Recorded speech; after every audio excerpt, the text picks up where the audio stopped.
امید لرم چې ټول به روغ او جوړ یاست. د ډوبلن نوی قانون څه شی دی؟ آیا ډوبلن ختم شو؟ ډوبلن به کله ختمیږي؟ د ډوبلن د نوی قانون په اړه باندې حقیقت څه شی دی؟ د دغه پوښتنو زه تاسو ته په دې ویډیو کې جواب درکوم. ولې تاسو ټول زما دا غوښتنه ده چې دغه ویډیو تر اخره وګورئ، غوږ ورته ونیسئ، په غور یې واورئ او ملګرو سره شریکه کړئ. ملګرو د څه وخت راهیسې دلته په اروپا کې د مهاجرت او پناه غوښتنه ډېر یو ګرمه موضوع، ډېر ګرم بحث ګرځېدلی دی. په اروپایي پارلمان کې، په اروپایي ټولنه کې، دلته په اروپایي هیوادونو کې دا ډېره یو مهمه او ډېره غټه موضوع ګرځېدلې ده. او هغې وجه دا ده چې دلته مهاجرت به انتهایي زیات شوی. تاسو ټولو ته معلومه ده دغه اخره کې دلته څه داسې واقعات هم وشول، په سمندر کې کشتۍ ډوبې شوې، په هغې کې ډېرو انسانانو ژوند د لاسه ورکو.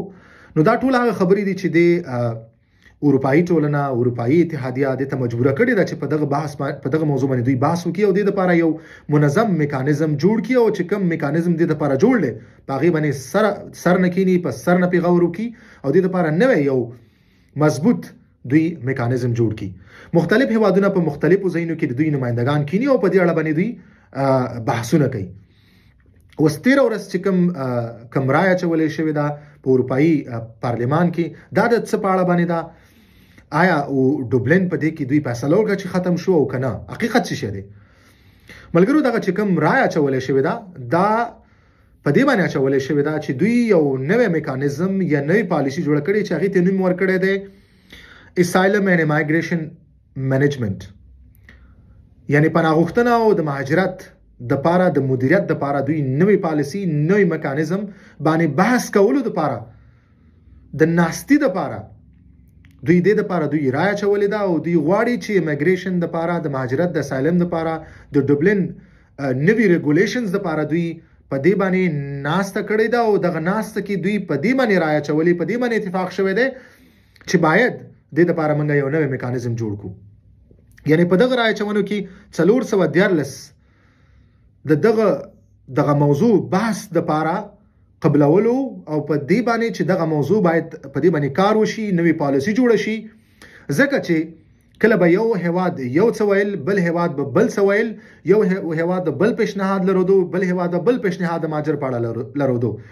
ځکه چې هر هیواد خپلو ګټو ته ګوري او هغې نه بعد دوی یو پیشنهاد کوي د مهاجرت په اړه باندې. ځکه مهاجرت او پناه غوښتنه دلته د اروپایي ټولو هیوادونو په شریکه یو موضوع ده، یو مسله، یو مشکل دی.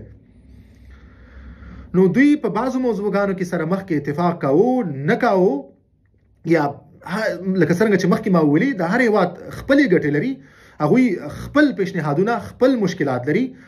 نو هغه ټولو ته په کتو باندې به هر هیواد یو خپل پیشنهاد ورکوي. نو دې دپاره چې دغه موضوع بحث په پارلمان کې وګرځي، دې دپاره دوی کینی، دې دپاره نوی قانون جوړ کړي، دې باندې رای وشي، په دې باندې نوی پالیسی جوړه کړي. دغه موضوع بحث ته د اچولو دپاره په دې باندې رای شوی و او دې کې 414 دوی په حق کې رای ورکړې وه. یعنی دوی ویلي چې هو باید دغه د مهاجرت او د پناه غوښتنې چې کومه موضوع ده، کوم جنجال دی، کوم مشکل دی، د مدیریت د لپاره باید نوی پالیسی، نوی ریګولیشنز، نوی میکانیزم جوړ شي. نو د لپاره رای شوی و.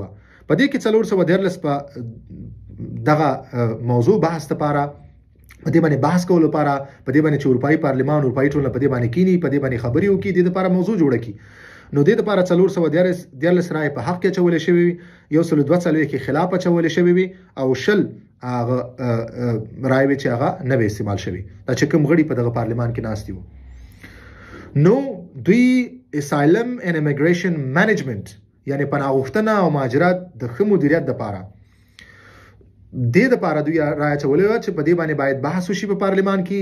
دغه موضوع باید د بحث وړ وګرځي او دې دپاره باید نوی قانون جوړ شي. په دې دپاره رایه اچولې شوې وه.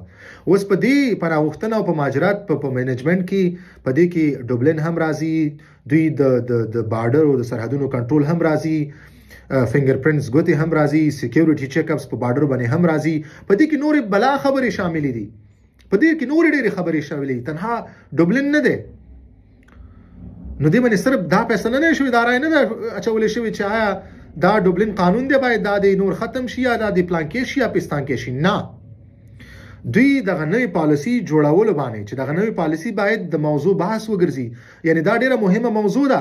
باید پارلمان غړي په دې باندې کینی، هوادونه په دې باندې کیږي او د لپاره نوې میکانیزم جوړ کړي، نوې ریګولیشنز یې لپاره جوړ کړي، ترڅو دغه غټه او دغه مشکله او ستره مسله چې کوم اروپایي هوادونو ته مخې ته ده، یعنی مهاجرت او پناه غوښتنه، باید د دې لپاره یو حل دوی راوباسي. نو دغه موضوع د باس ګرځولو لپاره دې باندې رائے شوی و چې باید دا دې باندې خبري وشي او دا یو ډېر غټ ستر مشکل دی. نو ځکه 414 رائے د دې په حق کې چولې شوی، یعنی هر اروپایي هواد غواړي چې په دې باندې بحث وشي او په دې باندې د لپاره یو لاره روښانه شي، یو لاره ورته جوړ شي، نوې قانون د لپاره نوې قانون، یعنی ښه مدیریت باید وشي، ښه منیجمنت دی وشي. نو د لپاره رائے چولې شي او په دې خبرې وشي او په دغه نوې چې کوم ریګولیشن جوړیږي یا نوې کوم دوی پالیسی جوړوي د مهاجرت په اړه باندې، په دې کې ډوبلن هم شامل دی، په دې کې سکیورټي هم شامل ده، په دې کې بارډر کنټرول هم چې د یو هیواد نه بل هیواد ته ځي هم شامل دی، د اوبو سرویلنس یعنی د اوبو د باندې به هم دوی کتنه سره کوي. یو ځای لکه سره په تیر وختونو کې ما ویډیوګانې جوړې کړې وې چې یو هیواد لکه فرانسه او ایټالیا سره په دې باندې متفق شوي چې دوی څنګه مهاجرت په دې بارډر باندې چې کله راوړي دي طرف ته راځي دا باید څنګه کنټرول شي، هغه کې د ډرون استعمال او د ډرون کامرونه به دوی هغه کنټرول کوو. نو دغه ډېرې خبرې په دې قانون په دې پالیسۍ کې شامل دي، تنها په دې کې ډوبلن نه شامل. اوس راځم دې خبرې ته. اصل موضوع دا و، اوس ملګرو حتی ډېر سپک الفاظ استعمال کړي او داسې کمنټونه کړي چې هغه بالکل یعنی هغه اکثرا کمنټونه ما خپل ډیلیټ کړل. بعضې ملګرو کنځا کړې وه چې پلان کې داسې ویډیو جوړ کړی وه، پلان کې داسې ویلې وه، موږ د چا ومنو، موږ د هغه ومنو که د ده ومنو. زه نه یم خبره چې په دې اړه باندې چا ویډیو جوړه کړې وه، خو د یو ورور ویډیو ما ته چا رالېږلې وه. کوګا سینیزې زه پیژنم، ډېر یو بهترین انسان دی، ډېر یو خپلو خدمتګار انسان دی، خپل افغانانو ته ډېر خدمت کړی دی، منګه په ویاړو، منګه ډېر یو وطن پرست، قوم پرست، افغان پرست افغان دی. زه نه وایم چې پلان کې غلط دی، پلان کې صحیح دی. کله هم ما په ویډیو کې نه د چا نوم اخیستی، نه مې بل ویلي، نه مې بل ویلي.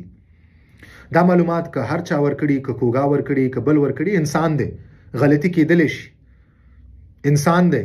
کله کله داسې وشي چې د یو مطلب نه یو کس غلط مطلب والي. بیا اکثرا ملګرو دا کمنټونه کړي چې پلانکۍ رسنۍ ورکړې، پلانکۍ رسنۍ ورکړې.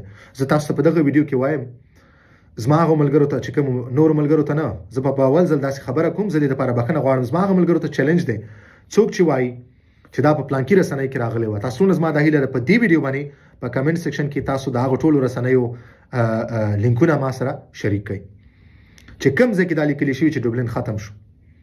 تاسو یو ځلې په خبره ځان پوهه کوئ. او بل تاسو ته ما ویلي وه چې ستاسو دپاره دغه زما ټیک ټاک او یوټیوب او فیسبوک صفحه دا د معلوماتو لپاره دقیقه درس دی. حتی یو ملګري لیکلي و چې ته څنګه نور وایې چې نور غلط دی او زه صحیح یم. زه نه وایم چې زه صحیح یم، زه تر هغې تاسو ته معلومات نه درکوم، تاسو سره نه شریکوم تر څو زه مطمئن شوی نه یم، تر څو زه په معلوماتو باندې پوره پوه شوی نه یم چې دا د یو سم ادرس نه، د یو رسمي ادرس نه دی. زه هغې نه مخکې معلومات تاسو ته نشم درکولی. معلومات ورکول دا ذمهواري غواړي، دا غټه ذمهواري ده. هیڅوک حق نه لري چې دلته غلط معلومات ورکړي، هیڅوک حق نه لري. غیر قانوني خبره دلته چاته وکړي. نو څنګه زه داسې غیر ذمهوار کېدلی شم چې تاسو د خپل ځان نه تاسو ته زه معلومات درکم؟ نه زه د لایک، نه د کمنټ، نه د بل فالوور شوقي یم. زه هغه معلومات تاسو درکوم چې کوم تاسو ته ضرورت وي او کوم د رسمي ادرس نه راغلي، تر څو زه مطمئن نشم، تر څو زه د هغې په اړه باندې څېړنه ونه کړم، تر څو زه د هغې دقیق ادرس پیدا نه کړم چې دغه معلومات چا ورکړي، د کوم سورس نه راغلي دي، هغې نه بعض تاسو سره معلومات شریکوم. دا ډېره لویه ذمهواري ده ملګرو. دلته قانون دی. کېدای شي بعضې ملګري په دې نه پوهېږي چې ولا دلته ټیک ټاک ته چا ځان ته کامره ونیول او ویډیو ده او معلومات یې ورکړل. دغه معلومات، دغه وړه ویډیو ستاسو خلاف سبا کارېدلی شي، تاسو ته لوی جنجال جوړېدلی شي. نو دا غټه ذمهواري ده. مننه ملګرو، دغه ویډیو ټولو ملګرو سره شریکه کړئ. که هره پوښتنه تاسو خپله پوښتنه ته په کمنټ سیکشن کې پرېښودلی شي، انشاءالله زه به ستاسو پوښتنو تاسو ته په خپل وخت جواب درکوم. په مخامخ